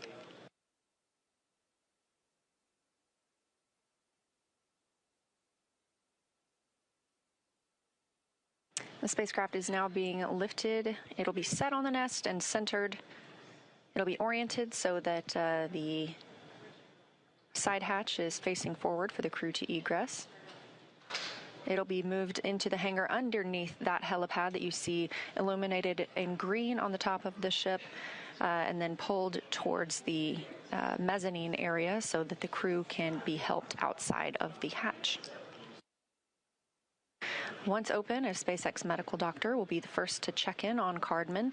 Fink, Yui, and Platonov are Crew-11 crew members and see if they're ready for egress or exiting the vehicle. This is a standard procedure for all of our crew returns.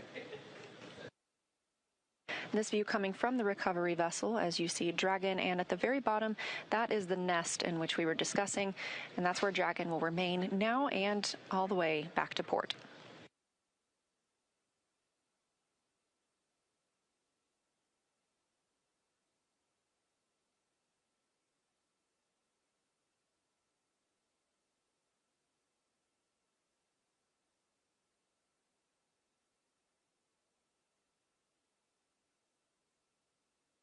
You can also see, facing forward, that is Dragon's side hatch we were discussing. This is the same hatch they used to enter the spacecraft on launch day in August. And of course, this is different from the top hatch. You can not see that because it's underneath the nose cone at the very top of the spacecraft. We've been following along all the way through deorbit burn and nose cone closure tonight. That top hatch underneath the nose cone is what the astronauts and cosmonaut used to enter and exit the International Space Station while Dragon was docked. So before we open this side hatch, the spacecraft's cabin pressure must be equalized with the outside environment. And of course, once that hatch is open, this will be the crew's first breath of fresh air back on Earth since boarding their spacecraft at the start of their journeys back in August.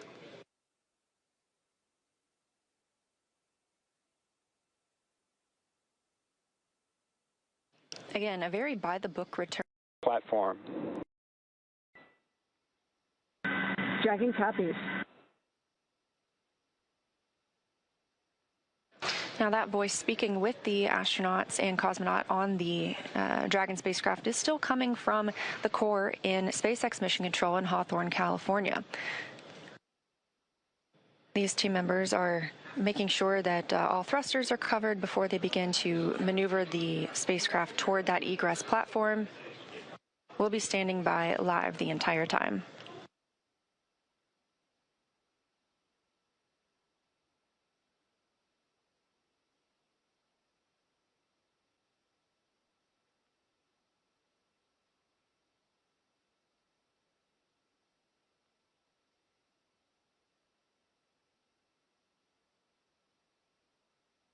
This is the 6th flight of this spacecraft. In all, Endeavour has flown 9 NASA astronauts, 3 visitors to the International Space Station, 2 Roscosmos cosmonauts, 1 retired NASA astronaut, 1 ESA astronaut, and an Emirati astronaut from the UAE to and from the International Space Station.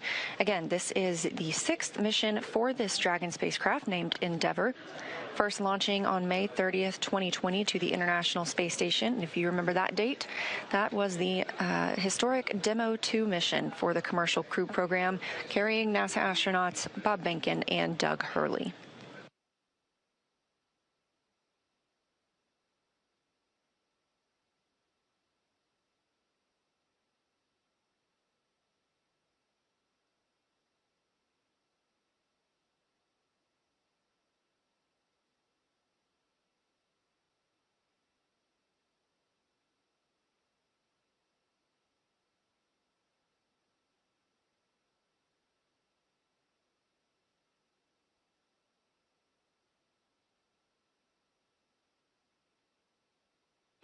What you're seeing here are SpaceX team members. They are preparing the vehicle to be moved to that egress platform, making sure everything is safe, that the rigging is properly attached.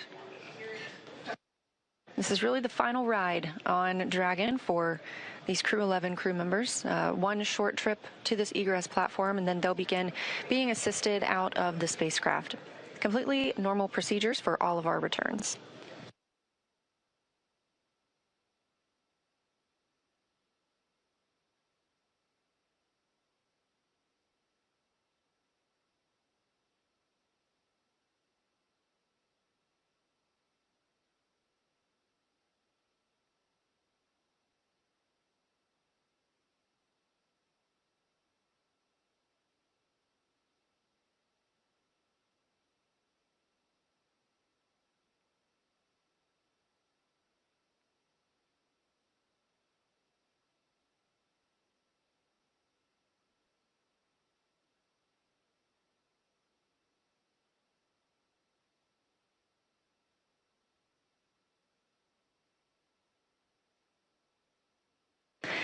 And this is a live view from Mission Control in Houston, Texas, the International Space Station Flight Control Room. We have some additional visitors beyond the usual flight controllers and flight directors that staff this room 24/7. In the center of your screen, you'll see NASA Administrator Jared Isaacman speaking with team members, specifically right now the Spartan flight controller. Isaacman is, of course, an accomplished astronaut himself, having flown on 2 missions aboard Dragon, so he is familiar with these procedures and what the crew might be experiencing right now.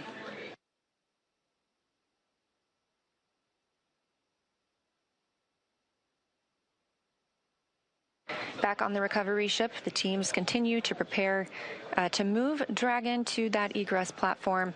We'll get ready to officially welcome home the Crew-11 astronauts and cosmonaut.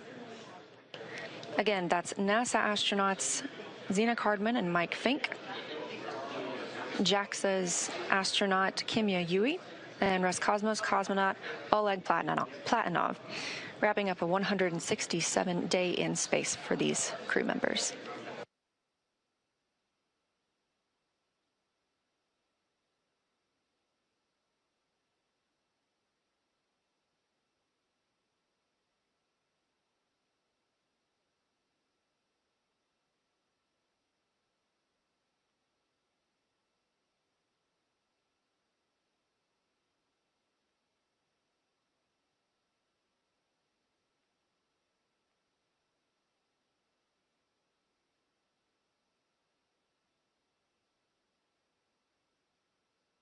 Again, if you're just joining us, thanks for tuning in. This is the live mission coverage of NASA's SpaceX Crew-11 mission returning from the International Space Station back to Earth.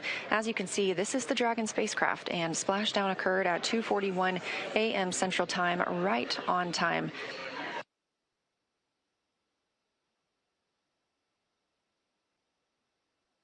This crew undocked at 4:20 p.m. Central Time, so it was about a 9.5-hour ride from space back to Earth. They wrapped up 165 days aboard the International Space Station, 167 days in total for this mission. And we are seeing motion for Dragon. They are pulling it to the egress platform. It's a short distance, and this view coming from that platform itself. This will align it properly with the side hatch, where we will see the astronauts egress or exit the capsule. They will be assisted after being checked on by a medical doctor, and this is standard procedure for all of our returning crews.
We are getting confirmation that the spacecraft hatch is ready to be Dragon opened. SpaceX, Again, this will be the first stand by time. for side hatch opening and egress.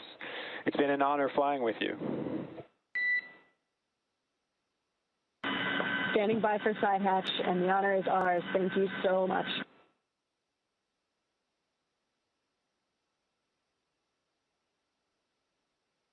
Good words from the Corps in SpaceX Mission Control to the crew.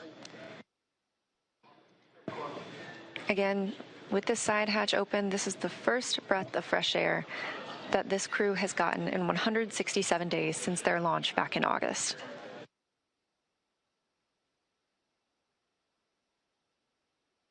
That hatch opening coming at 3:19 a.m. Central Time, and with a splashdown occurring at 2:41 a.m. Central Time, a pretty rapid access of the crew.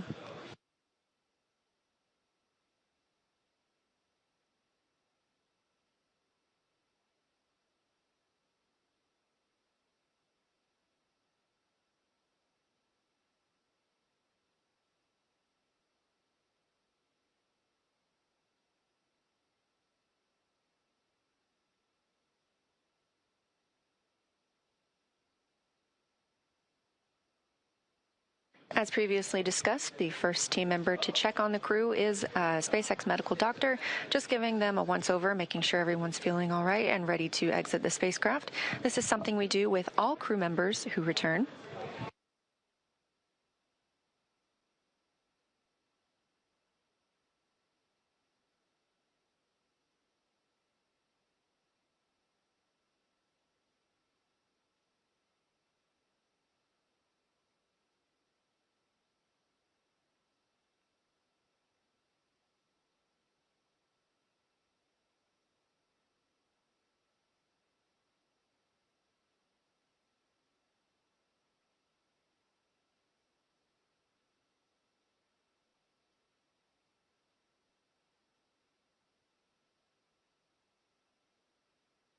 And getting a quick picture inside the capsule is NASA photographer Bill Ingalls.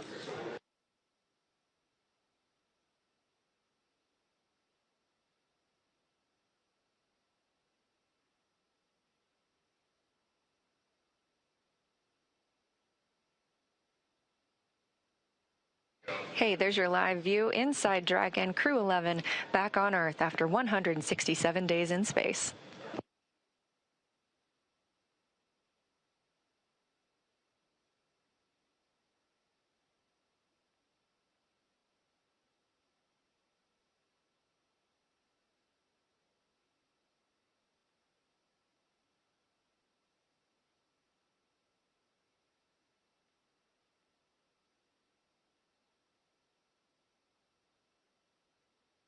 Again, next on the checklist for tonight is crew egress or exit.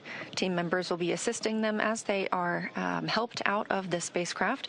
Again, it's been 167 days since they were back on Earth, so our standard procedure will be followed here as well, where they are assisted out of the spacecraft and placed on essentially a gurney, and then they will receive some medical checks aboard the ship before flying back to land.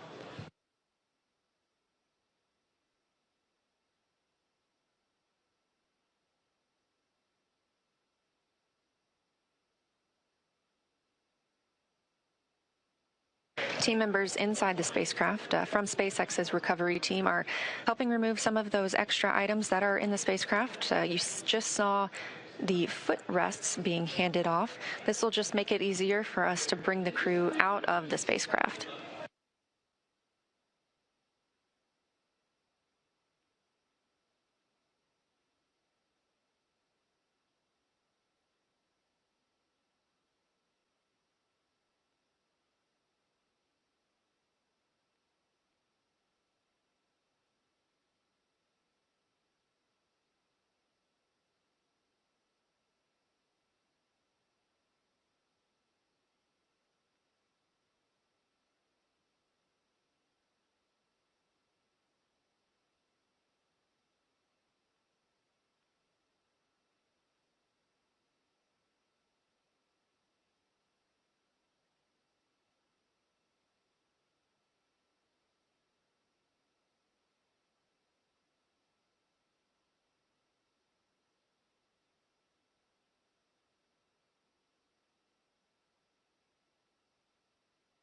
just over 40 minutes since our crew splashed down off the coast of San Diego. Again, that coming at 2:41 a.m. Central Time. We are expecting to see them exiting the spacecraft very soon.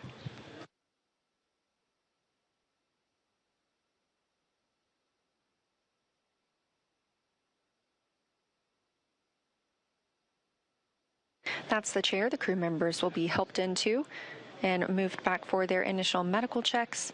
Again, standard procedure for any returns on Dragon, as well as any of our crew members returning. If you've ever watched a crew return on a Soyuz spacecraft, we have a similar process where astronauts are carried from the capsule to waiting chairs and then carried again to a nearby medical tent.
Again, you're watching live coverage of Crew-11's mission and return from the International Space Station, having undocked at 4:20 p.m. Central Time on January 14th, just yesterday, and splashing down at 2:41 a.m. Central Time today, January 15th. We are now just awaiting the crew to be helped out of the spacecraft.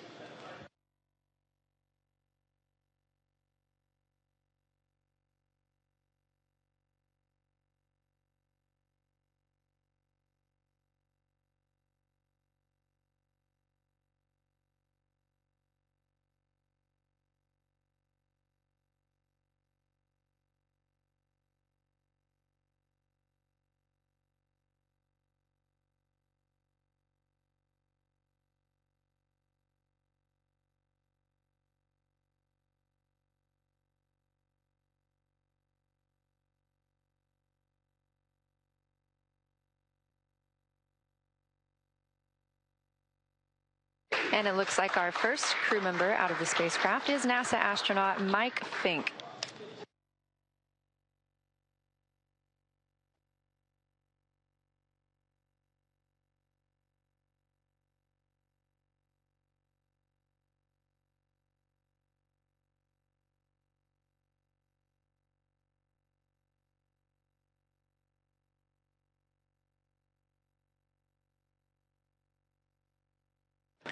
Yes, that's the pilot of the Crew-11 mission aboard Dragon.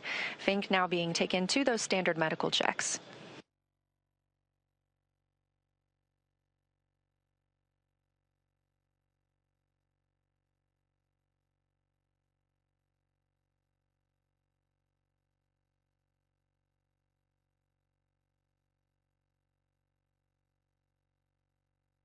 And since we just saw Mike Fink, it's worth noting he now has 549 total days in space. That's the fourth all-time most days for NASA astronauts.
Standing by for our next crew member to exit the spacecraft.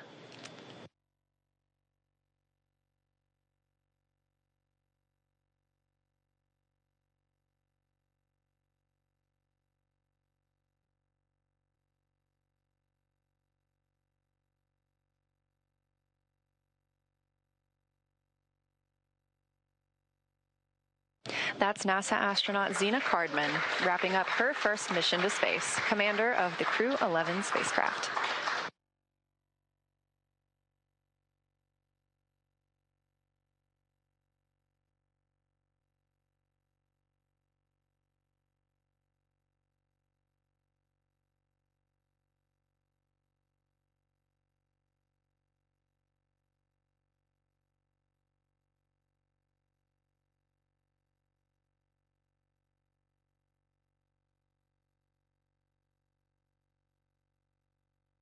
That's another footrest being handed out of the capsule, and we'll be standing by to see who is next to be brought out of the spacecraft. Again, you see them being helped onto these stretchers. They are being escorted back to their routine medical checks.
Our next crew member to exit the spacecraft is JAXA's astronaut Kimya Yui.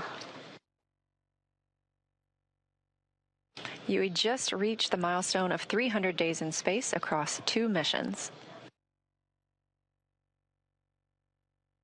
You can see some cheering on the SpaceX recovery ship, and you can probably also hear a little bit of celebration here in Mission Control Houston as well.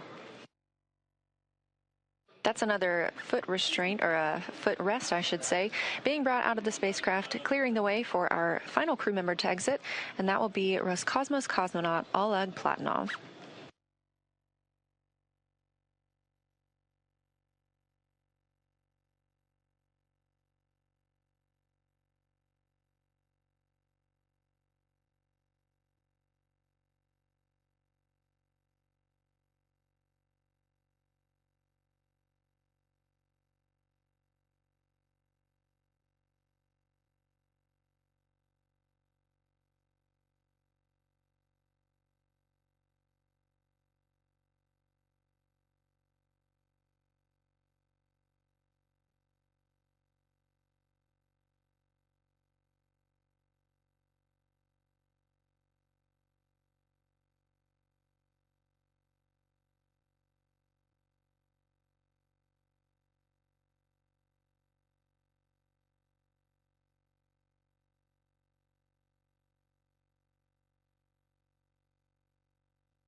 And we see the fourth crew member of Crew-11 being helped from the vehicle now.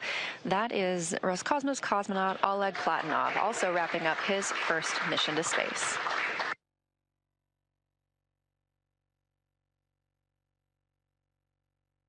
Now that NASA astronauts Zena Cardman and Mike Fink, Kim Yayui of JAXA, and Roscosmos cosmonaut Oleg Platonov are safely back home on Earth and getting checked out by the medical teams, we're going to wrap up our live coverage of their return. This crew's journey concludes following a launch on August 1st, 2025, aboard a Falcon 9 rocket to the International Space Station. It was the fourth flight for Fink, who now has 549 days in space, the second for Yui with 309 days in space, and the first flight for Cardman and Platonov, who now have 167 days in space. With their mission coming to an end, the crew began packing up their research and personal items for the return to Earth last week. The Soyuz MS-28 crew, including NASA astronaut Chris Williams and Roscosmos cosmonauts Sergei Kutsverchkov and Sergei Mikheyev, remain aboard the space station and will continue their mission through this summer. Crew-12 is currently scheduled to launch as soon as mid-February and will provide more information once that is available.